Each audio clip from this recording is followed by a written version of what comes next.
Hi friends good afternoon आपण समस्त को मो तरफ नमस्कार। आशा करुँची आपण मैंने समस्ते भलरे थे मुझे भलरे अच्छी। चलतु वीडियो आरंभ करवा किंतु वीडियो आरंभ करने पूर्व आपण मान भर जब आज मो चैनल नुआ था प्लीज प्रथम मो चैनल टी सब्सक्राइब कर दिंतु पाखरे थिबा बेल आइकन को क्लिक करंतु जहाँफल नुआ नुआ वीडियो नोटिफिकेशन आपण मान पाखे खूब शीघ्र पहुँची जीव आपण मैंने मत सपोर्ट करें आगू जावाई। ताले चलतु वीडियो आरंभ करवा।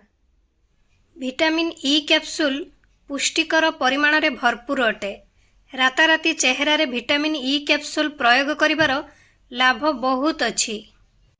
विटामिन ई कैप्सूल रे पुष्टिकर खाद्य भरपूर अटे। एथिरे एंटीऑक्सीडेंट एवं एंटी इन्फ्लामेटरी गुण मध्य मिली थाए। एहा केश सहित चर्म पाई मध्य बहुत लाभदायक बोली विवेचना करा जाए। विटामिन ई प्रयोग करी चर्म प्रदाह व्रण दाग कुंचन ए सबू को आपण माने भल करि परिबे। तथापि चर्मर जत्न पाई किंबा चर्म संबंधी समस्यार चिकित्सा पाई विटामिन ई कैप्सूल जेकोसी समय रे आपण प्रयोग करि परिबे।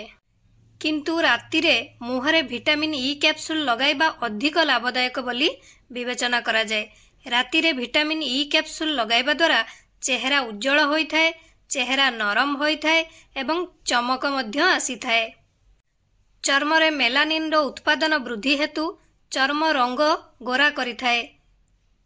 जदि आपणक चेहरा रे हाइपर पिगमेंटेशन अछि तेबे विटामिन ई आपणक पई लाभदायक होइथाए। प्रतिदिन राति रे मुहरे विटामिन ई कैप्सूल लगाइबा द्वारा चर्म आपणकर ग्लो करिबा आरंभ होइथाए। जदि आपण राति रे चेहरा रे विटामिन ई कैप्सूल लगै सोउचंती तेबे एहा वार्धक्यर लक्षण ह्रास करिबारे मध्य सहाय्य करिथाए। वास्तव रे जो मानकर शुष्क चर्म अछि सेमानकर अधिक कुंचन समस्या थाए, सूक्ष्म रेखा सामना करबा को पड़ी थाए। तेणु विटामिन ई रे एंटीऑक्सीडेंट थाए जहाँ चर्म को मॉइस्चराइज करिबारे सहाय्य करिथाए। एहा वार्धक्यर लक्षण को मध्य ह्रास करिथाए। तेणु आपण माने एहा को राति रे लगांतु। लगाइबा द्वारा आपणकर जो कुंचन समस्या ताकू दूर करंतु। जदि आपणकर फेस बारंबार कुंडेई होउची से समस्या भी आपणकर दूर होई जिवो जदि आपण माने विटामिन ई कैप्सूल लगांती। विटामिन ई कैप्सूल रे मॉइस्चराइजिंग गुण रहिछि जहाँ चर्म को हाइड्रेट करिथाए। एहा चर्म को आर्द्रता जगाई थाए एवं एहा को नरम करिथाए। विटामिन ई मध्य शुष्कता कारणरू सोरियासिस एवं एक्जिमार लक्षण ह्रास करिबारे सहाय्य करिथाए। जदि आपणक चर्म रे व्रण दाग अछि ताकू भी आपणकर ये विटामिन ई कैप्सूल दूर करिथाए। विटामिन ई कैप्सूल रे एंटी इन्फ्लामेटरी गुण रहिछि जहाँ चर्म को शांत करिबारे सहाय्य करिथाए। चर्मर उत्तेजना फुला बा लाल जदि भी किसी समस्या थाए ताकू ह्रास करिथाए। विटामिन ई कैप्सूल चर्म को गभीर भाव में सफा करिथाए।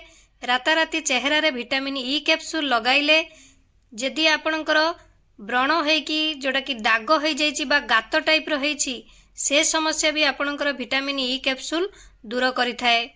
ता सहित चर्म को सतेज करिथाए एवं चिक्कण मध्य करिथाए।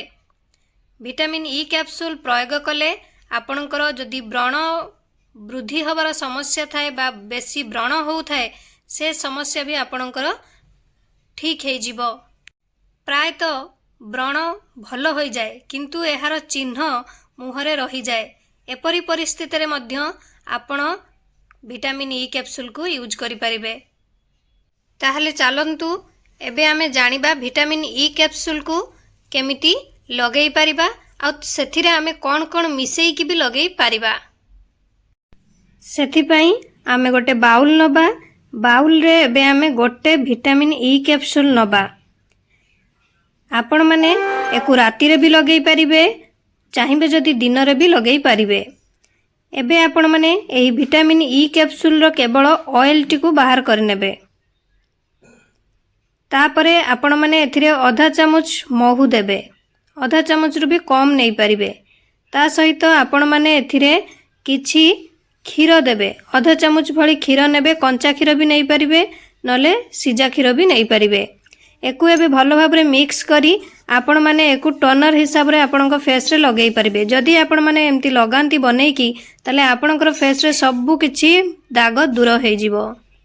सेकेंड उपाय रे सेकेंड उपाय आपण माने सेमती गोटे बाउल नेबे बाउल रे आपण माने गोटे विटामिन ई कैप्सूल बाहर करिवे तार ऑयल सेथिरे बे आपण माने एलोवेरा जेल रु गोटे चामच नेबे एकु भी आपण माने दिन रे लगेई परिबे चाहिबे जदी राति रे भी लगेई परिबे ता सहित किछि रोज वाटर नेबे आधा चामच भली रोज वाटर नेबे एकु एबे भलो भाबरे मिक्स कर देबे ये एबे आपण मानकर रेडी हे गेला मसाज क्रीम एकु आपण माने जदी फेस रे किछि समय मसाज करी फेस टी को पोछि दियंती ओदा कपड़ा रे ताले फेस पूरा ग्लो करिवो।